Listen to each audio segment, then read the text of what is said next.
और मेरा जो ग्रुप था लॉ ग्रेजुएट्स का 5 का, मैं उनके नाम नहीं ले सकता। उनमें से 2 हाई कोर्ट के जज भी बने हैं, 1 अटॉर्नी जनरल भी बने हैं। यार कुदरतुल्लाह शाब है, शाब नामे वाला। तो आप यकीन माने कि मेरे पाँव से ज़मीन निकल गई। उस वक़्त एक्चुअली वासफ़ साहब वो नहीं होते थे जिनको आज के बच्चे वासफ़ अली, वासफ़ समझते हैं। उस वक़्त वो एक आम इंसान थे। इशफाक साहब मेरे बाप भी थे, मेरे बॉस भी थे और मुझे अच्छी राह पर डालने वाले भी थे। उनसे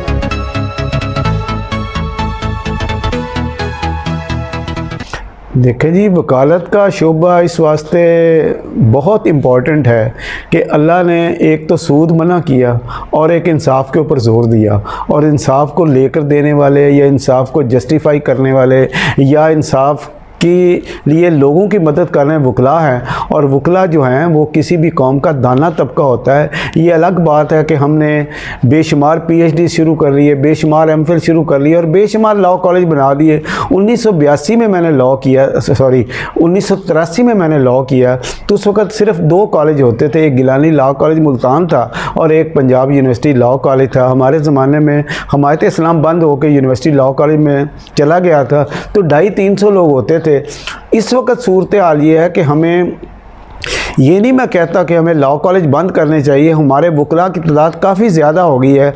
वाई नॉट कि हम अपने LLB का जो निज़ाम है इसका मेरिट और करें ताकि हमें ज़हीन वकला मिलें। और ज़हीन वकला मिलेंगे, ज़हीन जजेस होंगे, इंसाफ का बोलबाला होगा तो मेरा ख़्याल मेरे जैसे जो बंदे घर बैठ के सड़ते रहते हैं वो अदालतों में जाकर, काजियों के पास जाकर इंसाफ लेंगे। तो मैं तो ये कहूँगा कि मेरा आइडियल कायद आज़म जिसने कभी झूठ नहीं बोला था, जिसने कभी माड़े कपड़े नहीं पहने थे, जिसकी एक अपनी ग्रेस थी, वो भी वकालत करते रहे। और वकालत के बाद पाकिस्तान में बहुत सारे लोग जिनका एक मकाम है वो सारे वकील रहे। लेकिन वकील की एक जो स्पिरिट है वो पढ़ाई भी है, मेहनत भी है और लोगों की सही गाइडेंस भी है। इसके ऊपर मैं ये कहूँगा कि हर बंदा जहाँ वकालत कर रहा है, हर जो बंदा इंसाफ के मैदान में आया है वो इन चीज़ों को अपने ऊपर अप्लाई करे। मैंने इशफाक साहब से एक वक्त पूछा था कि खुशी क्या है, मैंने वासफ़ साहब से एक दफ़ा पूछा था कि खुशी क्या है तो उन्होंने फरमाया था खुशी एक तितरी होती है जो सबको नसीब नहीं होती। तो मैं समझता हूँ कि अल्लाह मियाँ ने किसी को खुशी दी है, लॉ करवाया है, वकालत करवाई है, उसको एक अच्छा वकील बनाया है तो वो रात को सोचे कि आज मैंने क्या बुरा किया है। तो मेरा ख़्याल है कि हमारा लॉ का तो मैदान बड़ी दूर की बात है, हमारे सब शोबा है ज़िंदगी को, इसके ऊपर ज़ोर देना चाहिए। उससे हमारी राहें खुलेंगी, हम एक रास्ते पर चले जाएंगे। मैंने इंग्लैंड में 3 साल गुजारे। 3 सालों मेरी अपनी फीलिंग है कि उनका गोरा अगर पंजाब यूनिवर्सिटी में आए तो शायद वो BA पहले स्टेप में ना तय कर सके। लेकिन हमारे जैसे देहाती बैकग्राउंड के लोग भी बाहर जाते हैं तो पढ़ के वापस आते हैं। लिहाजा मैं ये कहूँगा कि हमारी कौम में जितनी जहानत है, सिर्फ ये कि जो कभी जहानत है उसको कभी कभी थोड़ी थोड़ी करके नेगेटिव इस्तेमाल करते हैं तो उसका नुकसान बिलाखिर हमें हो रहा है।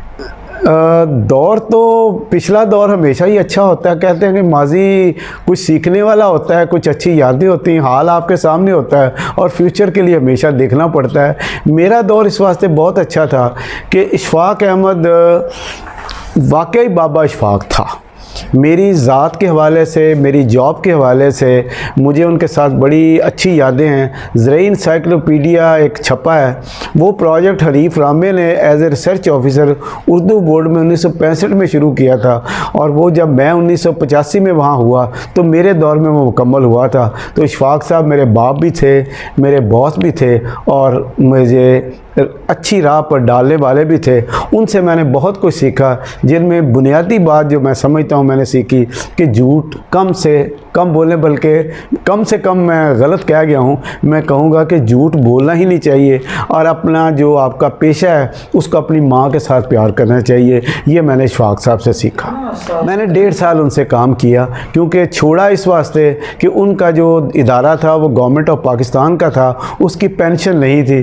तो मैं गरीब आदमी था तो मैंने पेंशन के चक्कर में महकमा तालीम को ज्वाइन किया। तो इस वास्ते मैंने 1.5 साल के बाद उर्दू साइंस बोर्ड में बतौर रिसर्च ऑफिसर इस्तीफ़ा देकर महकमा तालीम में लाइब्रेरियन लग गया। इशफाक साहब को पीरों से मिलने का बड़ा शौक़ था या बाबों से मिलने का बड़ा शौक़ था। मनु कहने लगे कि मैनू भी कोई बाबा मिला।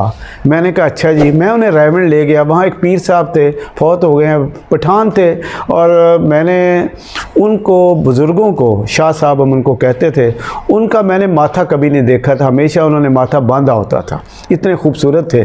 उनके पास ले गया, उन्होंने उनसे बात की, फ़ारसी भी बोली। वो भी पठान थे, ये भी पठान थे। वो सवात के पठान थे, ये होशियारपुर के पठान थे। लेकिन जो आपके मतलब की बात है वो ये है कि जब हम वापस उनसे मिलने आए तो मैंने कहा जी मैं तो इधर का नेटिव हूँ, मैंने अब आपको अपना आबाई घर भी दिखाना है।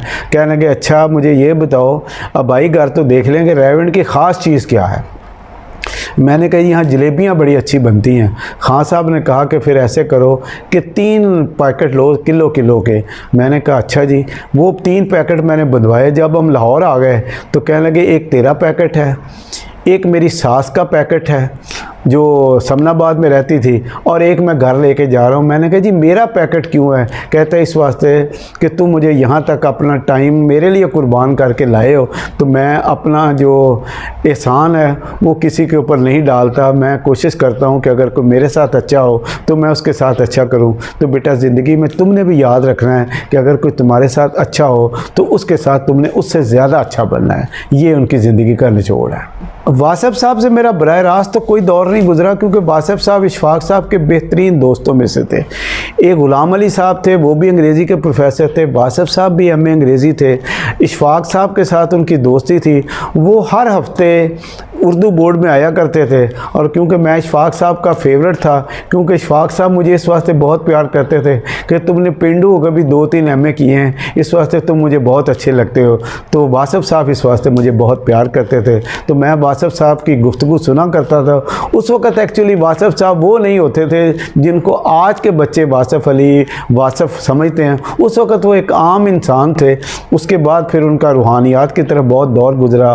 वो मुसन्नफ़ बन गए और वो एक पाकिस्तान की एक लीजेंड टाइप बन गए। उस वक़्त वो एक दरमियाने आदमी थे, लेकिन उनकी खूबी ये थी कि वो बड़े ही मतीन मिजाज थे। वहाँ मैं आपको एक बात बता दूँ कि इशफाक साहब को एक अलाउंस मिलता था, एंटरटेनमेंट अलाउंस। तो इशफाक साहब उसका एंटरटेनमेंट जो अलाउंस था उसके हर हफ्ते सारे स्टाफ को खाना खिलाते थे।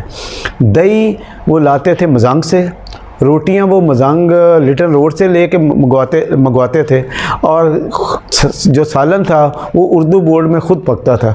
ये कोई ख़ास बात नहीं है, लेकिन इसमें जो एक लर्निंग की बात थी कि हर बंदा खाना खा के अपनी प्लेट खुद धोता था, जिसमें कुदरतुल्लाह शाह मरहूम भी आते थे, वो भी अपनी प्लेट खुद धोते थे, इशफाक साहब भी खुद धोते थे, और वासिफ अली वासिफ भी खुद धोते थे। तो हम तो किसी गिनती में नहीं थे, हमें तो धोनी पड़नी थी।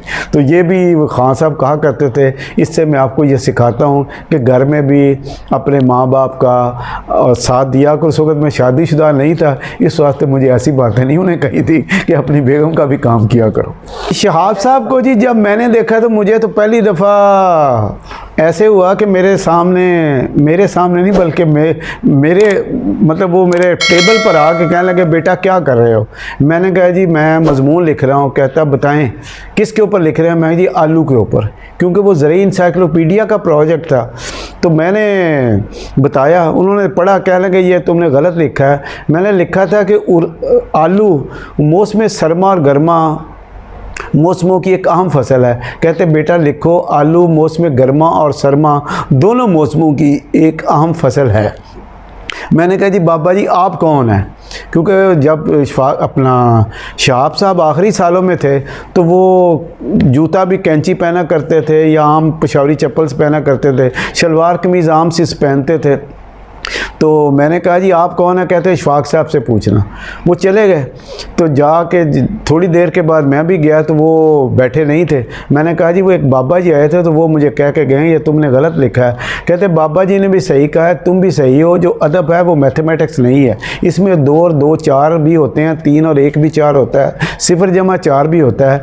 तो मैंने कहा जी वो बाबा जी हैं कौन? कहने लगे यार कुदरतुल्लाह शाहब है, शाहब नामे वाला। तो आप यकीन माने कि मेरे पाँव से ज़मीन निकल गई। उसके बाद मैंने आकर नफल पढ़े कि या अल्लाह मैं अपने किसकी मुझे दुआ लगी है कि मुझे इतने पाकिस्तान के बड़े बंदे से भी मिलने का इत्तेफाक हुआ। मैं खुशकिस्मत हूँ कि जब मैंने उनका इस्लामाबाद में जनाजा भी पढ़ा था। और महकमा तालीम में या गवर्नमेंट कॉलेज में बहुत से लोग रहे हैं, एक का मैं नाम लूँगा, किसी का भूल जाऊँगा तो दूसरे नाराज़ हो जाएंगे। तो मैं ये समझता हूँ कि मुझे ज़िंदगी में अपने स्टूडेंट भी बहुत काबिल मिले, बल्कि कई स्टूडेंट मुझे ऐसे मिले कि मैंने उनसे कुछ सीखा और उनमें से आज बड़े अच्छे अच्छे उहदों पर फायज़ हैं। गवर्नमेंट कॉलेज का एक ही कमाल है कि वहाँ मेरिट के ऊपर दाखिला होता है, वहाँ नंबरों की वजह से बच्चे आते हैं। काश कि यहाँ कोई ऐसा निज़ाम बन जाए कि नंबरों के साथ बच्चे से ये पूछा जाए, शुरू में उसकी ओरिएंटेशन की जाए, उसको पूछा जाए कि वो उसके अंदर कितनी काबिलियत है, उस काबिलियत को देख के उसको मज़ामीन दिए जाएँ। बाज़ औक़ात ये होता है कि मेडिकल का बच्चा नॉन मेडिकल में चला जाता है, नॉन मेडिकल वाला बच्चा आर्ट्स में आ जाता है। मैं ये समझता हूँ कि हमें अपने दाखिलों के वक़्त जो कंसल्टेंसी है वो देनी चाहिए, उसमें हमें फ़ीस नहीं लेनी चाहिए। उसका फ़ायदा होगा कि हमें मतलूबा मिजाज के बंदे अपने मुख्तलिफ़ मैदानों में मिल जाएंगे, तो उससे हमारी कौम जो है वो मज़ीद तरक्की की तरफ बढ़ेगी। मैं आज की वकालत को देखने से पहले अपनी वकालत को, बल्कि अपने दौर की वकालत को देखूँगा। वो ऐसे था कि जब मैं लॉ किया तो मेरे नंबर भी अच्छे थे और मेरा जो ग्रुप था लॉ ग्रेजुएट्स का 5 का, मैं उनके नाम नहीं ले सकता। उनमें से 2 हाई कोर्ट के जज भी बने हैं, 1 अटॉर्नी जनरल भी बने हैं और मैं लाइब्रेरियन बना, और 1 हमारा class fellow collector custom retire हुआ है। हम दोनों मुतवस्सित थे, बल्कि 3 मुतवस्सित थे, 2 ज़रा आला थे। तो उन लोगों ने भी वकालत की, मैंने भी वकालत शुरू की, मेरी कोई बैकग्राउंड नहीं थी।